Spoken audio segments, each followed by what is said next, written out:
Who knew that beauty is pain would end up being the perfect way to describe the costumes featured in some of your favorite movies? When you think of big blockbuster films like The Avengers, Maleficent, and Twilight, their eye-catching costumes probably come to mind. But what price do the actors have to pay in order to look that stunning on screen? I lost control again.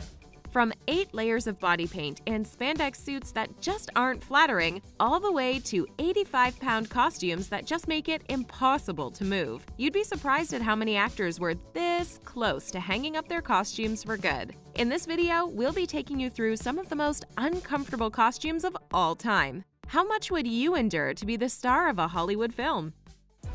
You'd think that the breathability of a costume would be one of the first things that designers cross off their checklist, but that wasn't the case for Gal Gadot. It was so tight, and I literally could not breathe. Her Wonder Woman suit was so fitted that she reportedly almost passed out from lack of oxygen. Right before I passed out, they noticed that I was breathing quite heavily.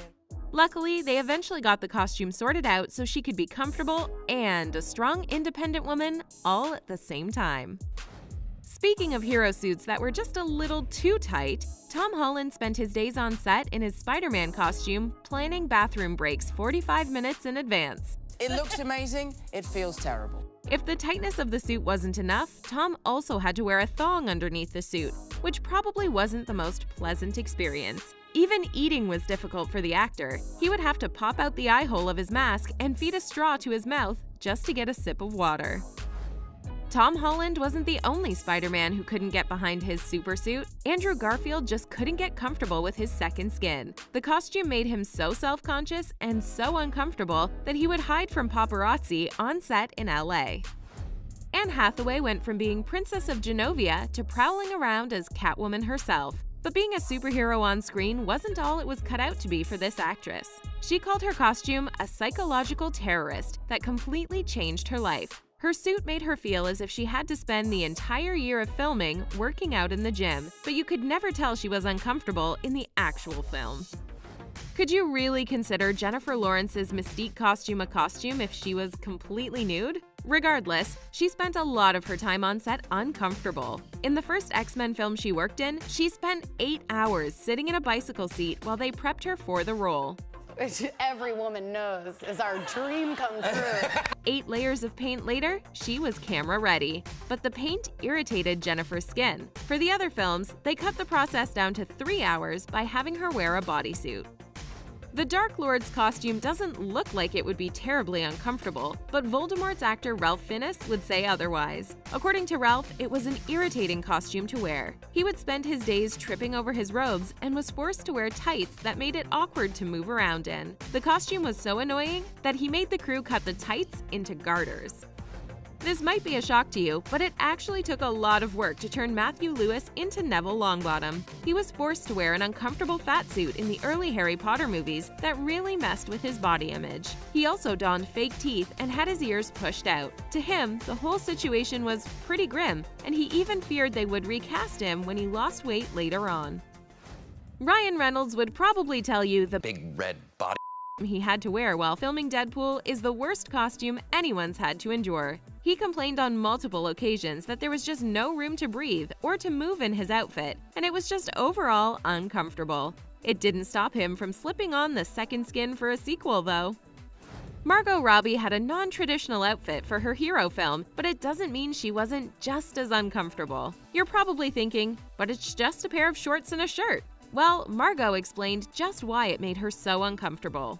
I'm eating burgers at lunchtime, and then you go to do a scene where you're hosed down and soaking wet in a white t-shirt. It's so clingy and you're so self-conscious about it. She even begged the director to mix up her outfit, but they just wouldn't budge. This blazing hot suit may have looked awesome on screen, but it just wasn't practical on set. Not only was it too hot, but Chadwick Boseman took quite a bit of time getting used to how restricting the Black Panther suit was. He described it as suffocating and said it closed off every possibility of air getting to you. Wakanda might be forever, but Chadwick wanted out of that suit as soon as he put it on. Iron Man didn't just carry the Avengers on his shoulders. Not only was Robert Downey Jr.'s Iron Man suit uncomfortable and pinchy, it weighed nearly 100 pounds. Imagine adding an extra 100 pounds to your daily wardrobe and being expected to do your job perfectly. Luckily, in the later movies, they moved to CGI, and now Robert only has to wear a helmet and gloves on top of his motion capture suit. Scarlett Johansson wasn't just uncomfortable in her Black Widow getup, but the suit actually sent her to the doctor's office. As she describes it, the torture chamber was so hot and sweaty that it gave her skin conditions on multiple occasions. So that stuff is a little bit difficult to pick up. Apparently, she was constantly sending photos of her skiing to her dermatologist in Los Angeles. Unlike a lot of his superhero friends, it wasn't the suit that made filming unpleasant for Chris Evans. It was his helmet. Apparently, every time he put it on, he immediately got a headache. According to his co-star Jeremy Renner, he was the worst off when it came to getting an uncomfortable costume. The thing gave him a migraine. It hit weird pressure points. Paul Bettany had the best of both worlds when it came to uncomfortable costumes. Not only was his suit difficult to work with, his headpiece was just as annoying. At the beginning of filming, he wasn't even able to hear because of it, and it took him a great deal of effort not to rip it off. They eventually ended up drilling holes in the sides of the headpiece to solve the problem. The thing that makes creating a Disney live-action difficult is that fans won't accept it without the original nostalgia they grew up with, including their magical costumes. The wardrobe department of the Aladdin live-action surpassed expectations, but Naomi Scott had just one complaint about her Jasmine outfits. The corset she had to wear during the suitor scene was just so restrictive. But in the end, even to her, the pain was all worth it.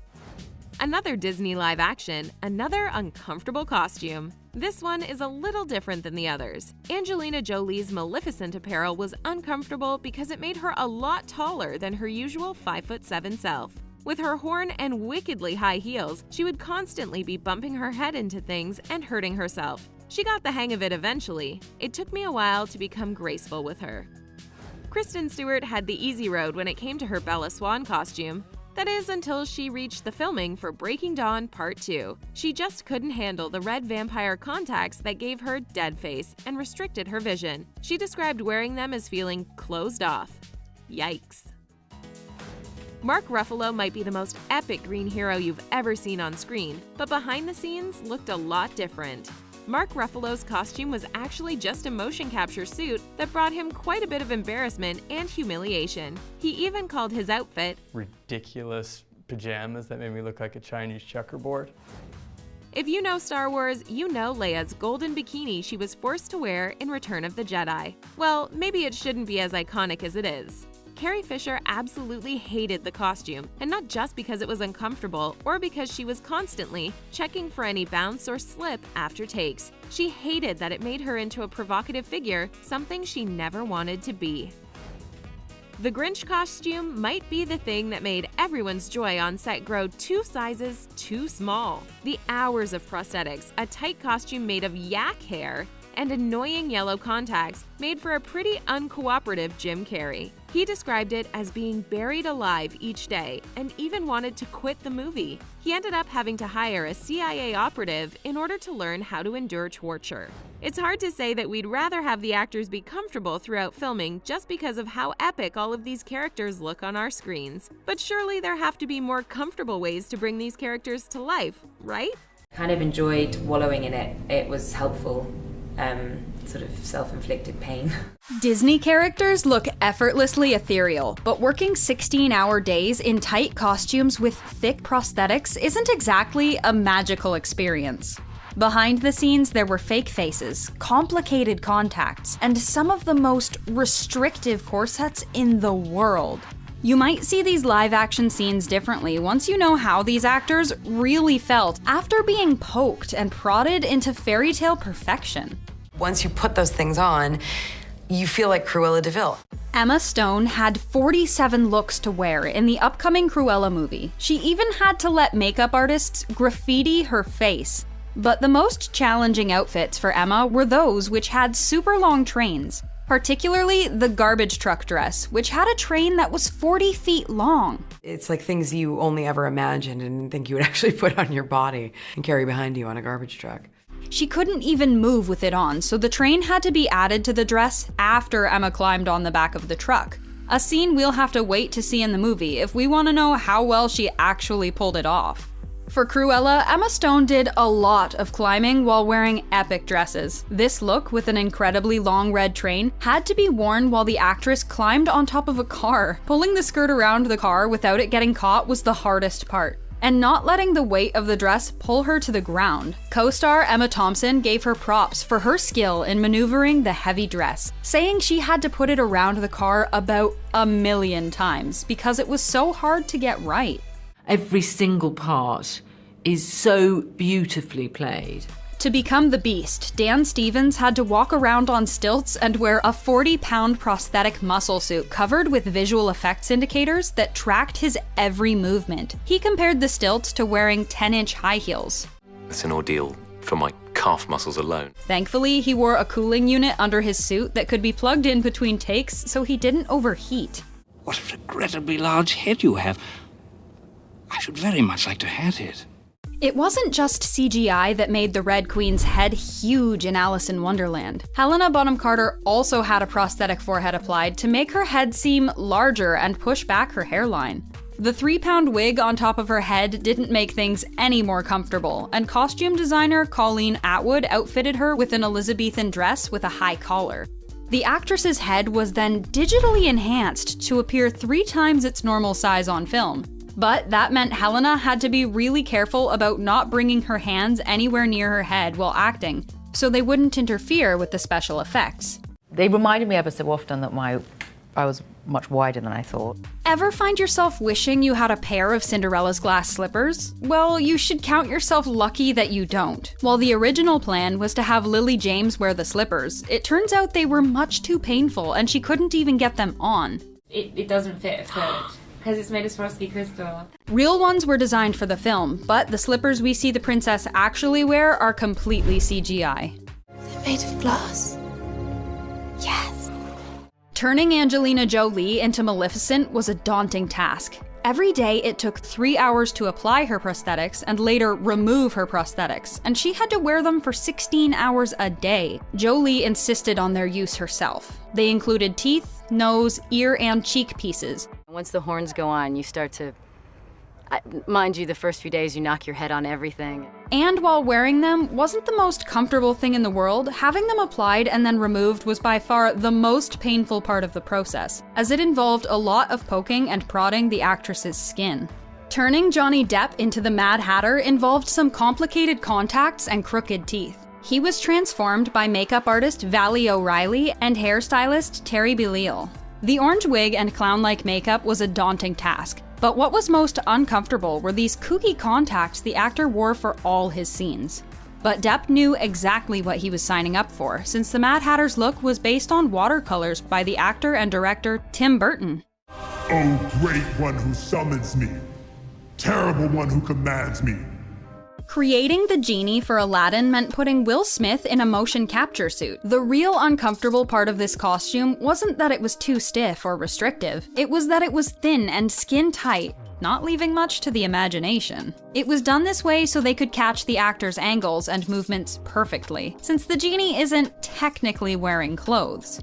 That is actually me. It's a 100% CGI character. Emma Watson loved Belle's yellow ball gown, but it was actually a deceivingly thick dress to wear. It was made from multiple layers of satin organza. To add a modern look to the gown, 2,160 Swarovski crystals were added to the top layer of the dress. Multiple copies of the dress were created for these scenes, taking over 12,000 hours to make in total. I had the big dress on, he had the ridiculous beast thing, we were like, it was very bonding. To accommodate Aladdin's running along rooftops, the design team traded pointy-toe slippers for sturdier, custom-designed ankle boots, but not every one of his outfits was made for comfort. Aladdin eventually has his Prince Ali makeover, and has to wear copious layers of ivory and gold, including a long cape and an oversized turban, embellished with ostrich feathers. It was sweltering in the heat, so performing in this costume was the least fun part of filming, no matter how good he looked. Did you know that acrobatic performers have to wear tight corsets despite all their flips and tricks? Actress Eva Green found that out the hard way when she performed many of her own aerial stunts in Dumbo. She had to trade her comfortable and flexible training outfit for a circus outfit that was much more restrictive and had many decorative pieces for her to be aware of, as well as a perfectly coiffed wig. Colleen Atwood designed the costumes as circus performer accurate as possible, which meant a pretty tight, stiff bodice. And I was so scared of heights. It was a real phobia. And I really panicked at the beginning. Any brunette who bleaches their hair will know it is not easy. But for Alice in Wonderland, actress Mia Wasikowska insisted on having her hair really bleached to the perfect blonde instead of just wearing a wig. She went through endless hair dyeing sessions and touch-ups during filming, and since her hair is pin straight, the waves had to be touched up between almost every take. The fairy godmother's dress in Cinderella was the biggest dress created for the movie, with incredible volume that actress Helena Bonham Carter was basically swimming in. So the dress was a piece of architecture. Sandy Powell spared no effort designing the costume.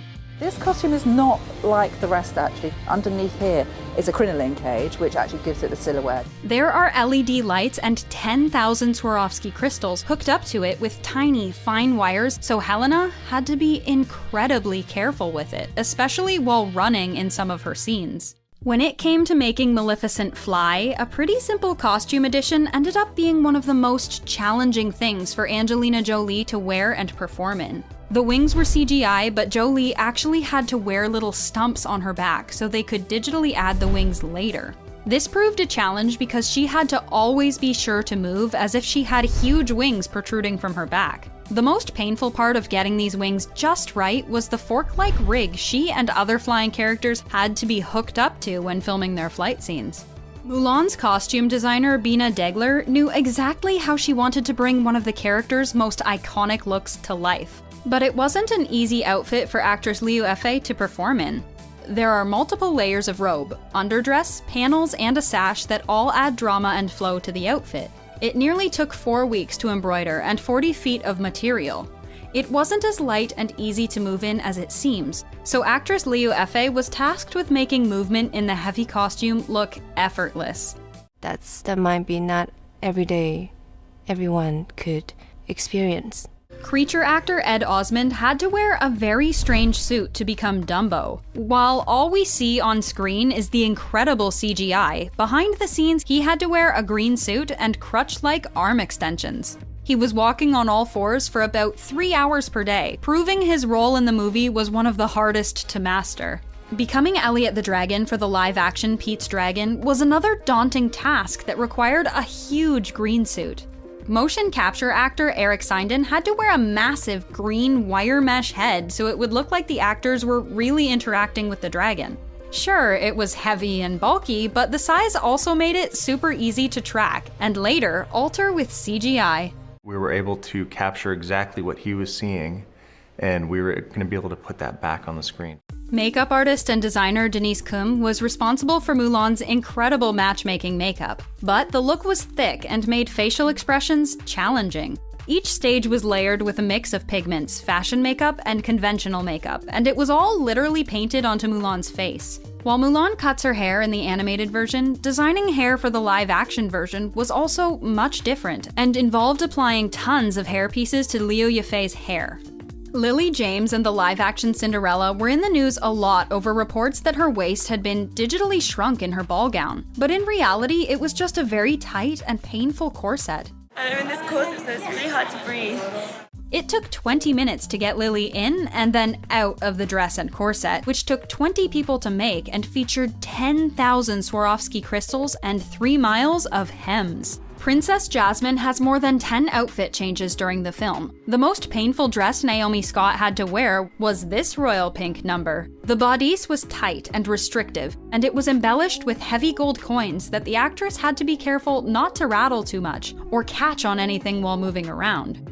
The most challenging costume for Emily Blunt to wear as Mary Poppins was this dress. While they look like they have ruffles and fabric details, it's all painted on to blend in with the animation of the scene, which also affected the way Emily had to wear the costumes. She had to carry them as if they did have ruffles and voluminous skirts, and make sure her movements didn't make the dresses fall flat, turning 2D designs into a 3D dress.